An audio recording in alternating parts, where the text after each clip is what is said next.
Hello and welcome back to another episode of Generation Ochi. My name is American Ben, and today I want to talk about God. Don't worry, this isn't the beginning of my YouTube televangelist career. Though I won't lie, seems like a profitable profession. But still, for now, I have no miracle water to sell you. Congo, on the other hand. The reason we're going to talk about God today is that, well, I've covered quite a few different animes on this channel by now, many of which have similar plots and themes. I actually feel like I keep covering the same show again and again.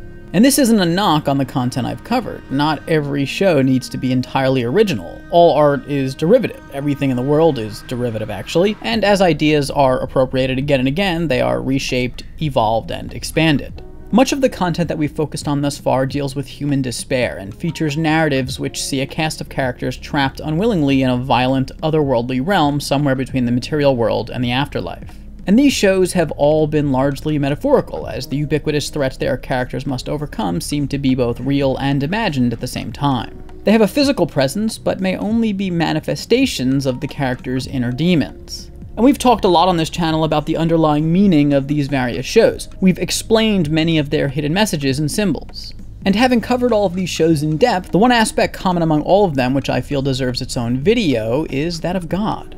God plays a role, albeit an invisible one, in each of the worlds we've explored so far.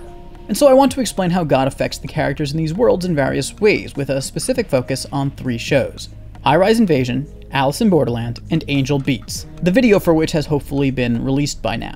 Anyway, spoiler alert for all of these shows. So we know already that all of the characters have entered into worlds which are a reflection of the material world. Both boast brutal realities. However, in the real world, where such brutality is more silent and mostly ravages the heart and mind, in the otherworldly realms they end up in, it's more overt and often ravages the body directly. Existence can beget great suffering on those given to it, and this is what drives people to create coping mechanisms in order to be able to better explain and bear the trials of life. And of course, one very common method of coping is by imagining a god, an omnipotent and omniscient entity which endows the flow of existence with purpose.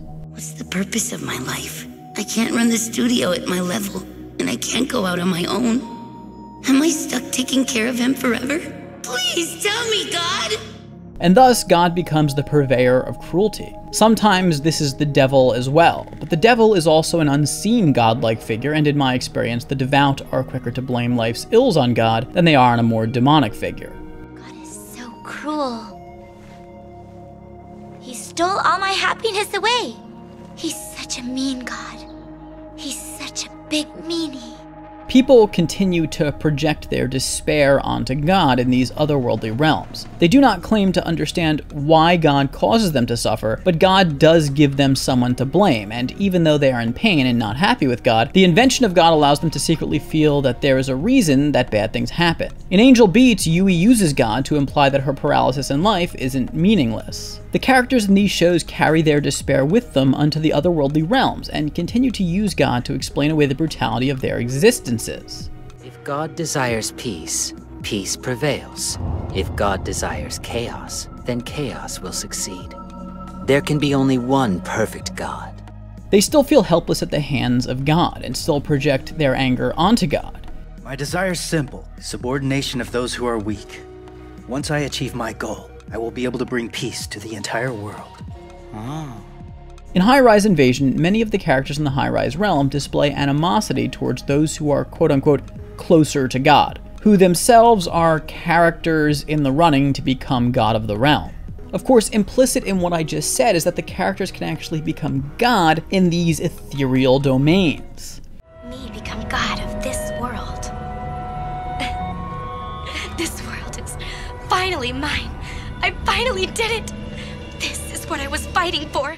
This is an incredibly attractive proposition to people who have recently left a life of suffering during which they felt powerless to prevent themselves from slipping into despair. Now they can be gods themselves, and some of the characters leap at the opportunity. Demonstrating that lust for power can at times be seen as a way to overcome suffering, because gaining power means to gain control over one's reality, and that the humans who become gods often are themselves cruel to the lay people in the otherworldly realms shows us that we are our own gods at times, perpetuating each other's suffering in order to cope with the pain we hold inside. Of course, on the flip side of things, the problem with being God in these new realms is that the characters there are angry at God. And now that God is manifested into tangible entities in these realms, such as Angel and Angel Beats, who is seen as an agent of God, the characters can do something they were never able to do back in the real world. They can attack God with physical force. She had a terrible life too. It's not like everyone's afraid of becoming a water flea.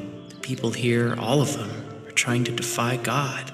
They were given such unfair lives, so they're fighting back. In this way, despair leads to bloodshed as the characters take their anger out on God's world in order to spite God. Have you ever cursed God in order to try and make God angry? Or perhaps you've done something bad in order to prove to God that you just don't care anymore? Well, the characters in Angel Beats' Afterlife realm are acting according to the same principle. Yuri cannot forgive God. I just can't forgive God. That's why. And thus she continues to harass and assault Angel in order to spite God. Do you see how the real world and these otherworldly realms are reflections of each other? The latter are simply hyperbolized versions of reality. But I digress. What I just described is the counter dynamic to the godlike figures causing lay characters to suffer. The non-god characters also cause the godlike figures, or people who they view as representing God, to suffer. And between the two groups we get a never-ending cycle of violence, all caused by humans themselves. I'm just going to be direct with you. My goal here on out is to kill all those who are closer to God. Now, there's a deeper question that everything I just explained leads to, and it's a question, maybe even the central question or idea that all these shows are asking and presenting, and that is, what if our God is cruel? In Alice in Borderland, at the start of the Ten of Hearts game at the beach, the game masters have the presenter's voice say this.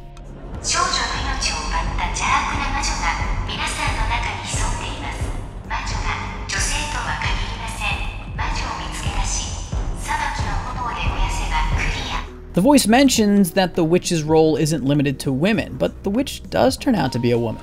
The voice seems to have said this purely to confuse the participants and cause chaos. Throughout the show, the characters constantly trust the rules of the games. They try to think like the other contestants, but this assumes that the game masters are playing fair. But as you saw with that last quote, the game masters, the gods of Borderland, don't play fair. They even insert moles into games in order to affect their outcomes. So here we have all of these characters trapped in otherworldly realms, some of which are explicitly afterlife realms, and yet they cannot let go of their despair because they have not found answers in these new realms. No, the violence continues. One would think that as soon as someone were to find out that there's life after death, that's it. There's no more reason to suffer because now that person knows there is a higher plane of existence, and thus material life isn't as meaningful as they thought it was when they were alive. But again, they arrive in these realms with continuing despair, because such realms are apparently just the next stop in the journey of one's existence, not the last stop. And so the shows force us to ask ourselves, well, what if we find God and God isn't the supreme being, just a being that holds power over us? 俺たちこいつらに遊ばれてるだけだったのか。でも彼女も俺たちと同じ人間だったよ。普通の。誰かに操られてただけなのかも。What if our entire universe across multiple dimensions is contained in little marbles that some sort of beings external to our cosmic existence flick around for fun indiscriminately of our pain and suffering? That's kind of what these shows ask. The gods of all these realms seem cruel, they don't seem merciful, and yet they are omnipotent, unseen figures who wield total control over the lives of those living within their domains. And there's no reassurance I can offer you here. It's a possibility that God is cruel, and we are stuck within its grasp. I'm not saying that this is what the creators of all these shows think is true, but it is something that we all deep down know is possible. And that whispered proposition that we are confined to a purposefully brutal existence for the sake of a cruel god's pleasure helps catalyze our despair. Alas, perhaps it's easier to just tell ourselves the opposite is true, that all of this is for a reason. All the mysteries and accidents in this realm, they're trials for the sake of choosing one worthy of becoming God. One who has overcome these complex trials is fit to become a perfect God. Faith does help some people here, but you know how I find that we can get over such ideas, whether they're true or not? Stop obsessing over your lack of control. Control only what you can and take your losses in stride. Recognize the impermanence of all things. Be here, live, learn. Don't expect to never feel pain or sadness, and seek only to enjoy experiencing growth in and of themselves as you move from one realm to the next. Anyways, that's the video. I hope you enjoyed it. If you did, please do give it a big thumbs up. Comment down below. Let me know what you think of all of this. Remember to subscribe to our channel and hit that notification bell so you don't miss a damn thing. For now, my name is American Ben, and I'll catch you next time. Generation Ochi, peace.